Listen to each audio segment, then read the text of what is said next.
তোমরা যারা নামাজ আদায় করো না, নামাজ কঠিন কিছু তো নয়। আমি তোমাকে কি নামাজের একটা নমুনা বলবো? দেখো নামাজ কি জিনিস।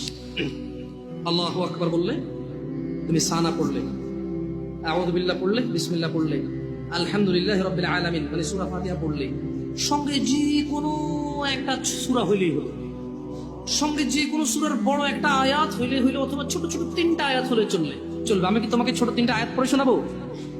আউযু বিল্লাহি মিনাশ শাইতানির রাজীম, ওয়াল মুরসালাতি উরফা ফাল আসিফাতি আসফা। দুই আয়াত হয়ে গেছে। আল্লাহু আকবার। এরকম ছোট তিনটা আয়াত পড়লেই হবে। কুল হুয়াল্লাহু আহাদ আল্লাহুস সামাদ লাম ইয়ালিদ ওয়া লাম ইউলাদ ওয়া লাম ইয়াকুল লাহু কুফুয়ান আহাদ। তো জামশেদ ভাই, নামাজ সহজ কিভাবে? আমি তো শুধু আলহামদুলিল্লাহ সূরা পারি আর কুল হুল্লাহ পারি, আর কিছু এখন পারি না। তো ঠিক আছে, তুমি প্রথম রাকাতে আলহামদুলিল্লাহ সূরা পড়ো, রুকুতে যাও। আচ্ছা, প্রথম